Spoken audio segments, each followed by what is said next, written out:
privé qui est investi tout mon capital de dernière dans mes tout premiers restaurants. Cela m'a donc poussé à abandonner pied et m'être concentré sur la respiration. Si vous savez que vous n'aurez pas de temps à vous occuper de notre activité, de grâce, ne choisissez pas de faire la restauration. Nous avons parfois des pannes d'électricité, des pannes de d'eau. Au lieu de jeter, de faire servir aux clients, ce qui est plus de bonne qualité. Oui. Donc, c'est aussi ça, l'un des gros soucis de la restauration. Le restaurant n'est pas juste un endroit pour aller manger sur le stick. Tout à fait. Et j'offre 6 bons d'achat d'une valeur de 2500. Si gagnant. Ah, mais c'est magnifique. C'est beaucoup.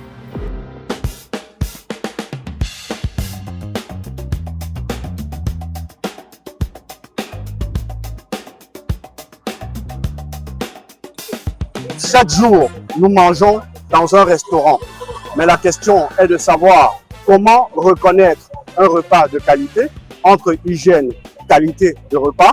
Les attentes des consommateurs sont très élevées. Aujourd'hui, Boussole Podcast va à la rencontre d'un professionnel de la restauration. Suivez-moi. Oh, merci. Vous allez bien? Super. Bonjour.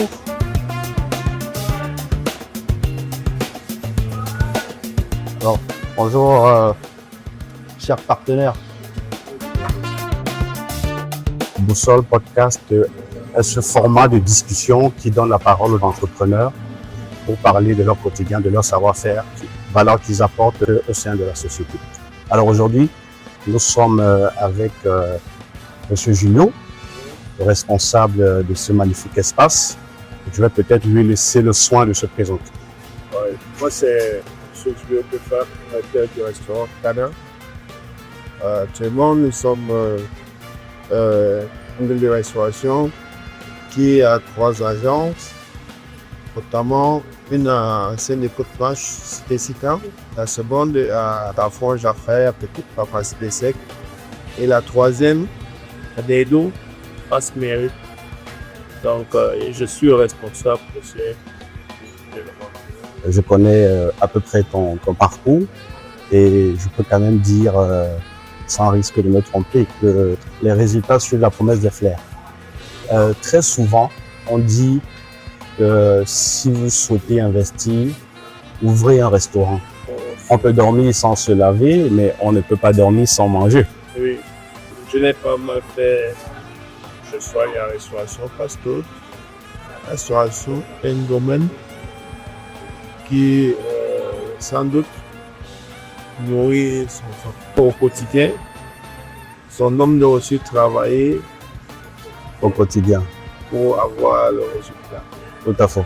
Ça paye, oui ou non? Si tu travailles, tu auras les résultats. Si tu ne travailles pas, tu n'auras pas de résultats. Puisque vous êtes un expert dans le secteur de la restauration, c'est le domaine dans lequel vous avez choisi d'investir depuis aujourd'hui 10 ans. Comment reconnaître un repas de qualité?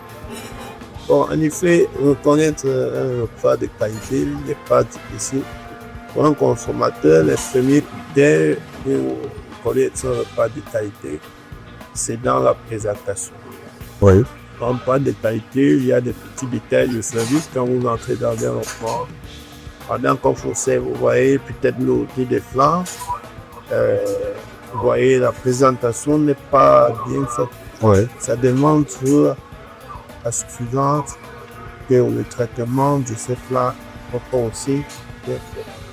Donc, les consommateurs peuvent avoir d'autres regards, mais ils ne peuvent pas avoir les regards professionnels que nous avons immédiatement. Oui. Et que nous essayons de toujours aussi l'activité de nos confrères. Il ne faut pas déclarer immédiatement pour les techniques. Sinon, ça devrait tenir l'image de nos confrères. Donc, mais est-ce que finalement, il faut mettre un accent sur la présentation et non la qualité? Bon, la qualité de chaque restaurant dépend également de comment ils font leur travail. Les restaurants qui décident de faire les achats particulièrement 1 ou 2 fois par semaine et ils conservent. Vous savez, ils font les clients consommer de conserver. La qualité ne se parle pas directement de la matière première. Si la matière première a été mal conservée, Ouais. le repas ne sera jamais réussi. Pour le cas du restaurant Cana, dont je tiens, les achats se font tous les jours. Nous avons parfois des pannes d'électricité, des pannes d'eau. Au lieu de jiquer, je fais servir aux clients, ce qui n'est plus de bonne qualité. Ouais. Donc, c'est aussi ça, l'un des gros soucis à la restauration. Apprendre à perdre temps d'un produit avarié. Ce que je trouve n'arrive pas à faire, c'est utiliser l'applicateur. Ouais. Donc, la qualité, c'est, vous le dites dans la présentation, ça se voit déjà. Ouais. Et maintenant, pendant le bureau du repas, tout le monde peut savoir quelque chose qui n'est pas bon. Même si un repas se consomme à 60% par sa beauté, on fait la présentation. Exactement. Ouais. Par sa beauté d'abord, Tout à fait. il faut d'abord passer par la présentation. Ah, ok. Et la présentation montre tout ce qui se passe avant. Ça présente les prémices de Oui, ça montre comment l'équipe travaille. Ouais. Le secteur de la restauration est en forte expansion à Douala, notamment. Face à cette concurrence, quelle stratégie mets-tu sur pied pour t'en sortir? Alors, suite à la concurrence qui ne fait que grandir, nous avons pensé à 3 aspects. Le premier, nous sommes sur le digital.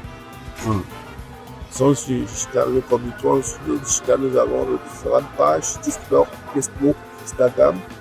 Les noms des pages, c'est Restaurant Cana. D'accord.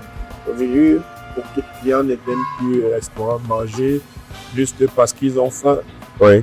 Donc, Cana mange pas faim, est excellé parce que les autres restaurants sont un peu puissants. Et vous voyez qu'on a mis la nouvelle technologie, mais ça ne sera pas pareil. Ouais. Et on est en voie de refaire tous les autres pour avoir plus de clientèle parce que les juges, le restaurant, c'est un point de tour, un fait setting pour les événements qui appellent tout le monde. De venir Se détendre, changer d'air.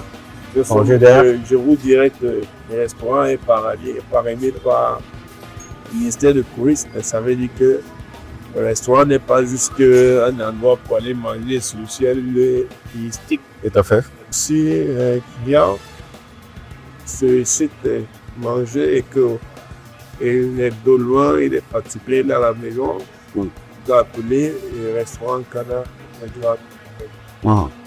J'aimerais que tu parles de ton expérience personnelle en tant que promoteur de restaurant.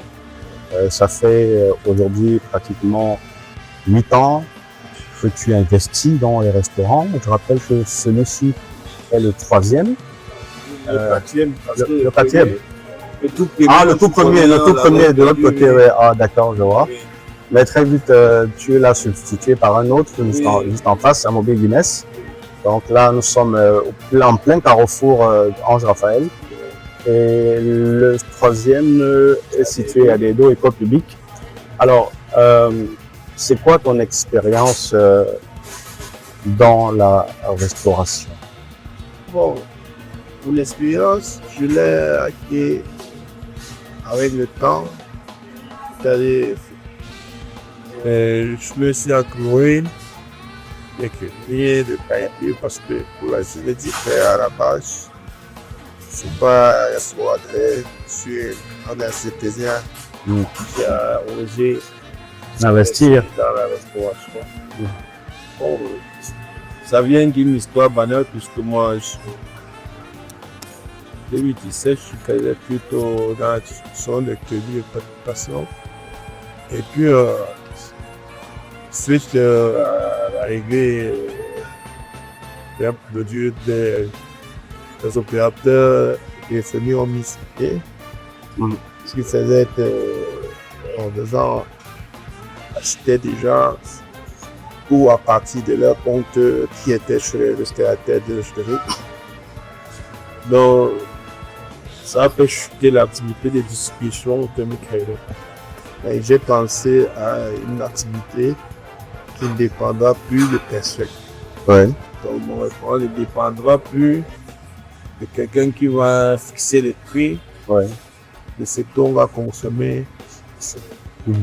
Donc, c'est là où m'est venue l'idée de lancer là-bas. Bon, une fois, je n'avais pas pensé abandonner ce que je faisais. Oui. Mais dans ma jeunesse, j'ai investi tout mon capital de dernière dans mes petits produits en sport. Cela m'a donc poussé à abandonner pied ou me concentrer sur la respiration et de mieux mon métier dans l'espace d'été. Ouais. Bon, c'est vrai, ce n'est pas sans difficulté. Il y a tout le monde traverse les difficultés, mais on reste tenace. Ouais. On reste tenace. Et puis, comme je l'ai dit, on a cette peur parfois. Mais vu que un perdant ne s'habitue pas, donc si ce n'est que de petits coups, nous restons du coup fort et sérieux et nous mettons du temps et tout ça. Ouais. Je vous ai dit quelque part, si vous savez que vous n'aurez pas de temps à vous occuper de votre activité, de grâce, ne choisissez pas faire restauration. Pas ici, jamais. Mais si vous pouvez vous concentrer, vous pouvez le faire. Je vous rassure, vous allez nous en sortir. Vous allez nous dire en commentaire quel est le plat que vous aimeriez manger chez Tana. Alors, quel est le bon que vous offrez à la communauté de ce podcast? J'offre 6 bons d'achat de valeur de 2500 et 6 gagnants. Ah, mais c'est magnifique. C'est beaucoup. La question est posée, quel est le plat Quel est le plat que vous aimeriez manger. Que vous aimeriez manger? Ou alors, quel est le plat que vous affectionnez au restaurant Tana? Ouais. Entre ceux qui Donc, ont... ça veut dire qu'ils doivent donner la réponse, doit être un plat qui sont ouverts à d'autres pays. Oui, sinon, ceux qui ne sont pas... Bien sûr, c'est la raison pour laquelle j'ai demandé, dites-nous en commentaire quel est le plat que vous affectionnez au restaurant Tana. Merci Julio de nous avoir reçus chez toi. C'est moi qui vous remercie. Vous m'encouragez toujours depuis longtemps. Moi aussi. Nous sommes tous riches de nos différences et nous devons grandir ensemble. Et inviter également les jeunes qui nous écoutent à participer, à s'abonner massivement à la communauté Boussole Podcast. Merci de nous avoir suivis. Aimez, partagez, likez et surtout ne manquez pas de vous abonner pour d'autres discussions. À bientôt.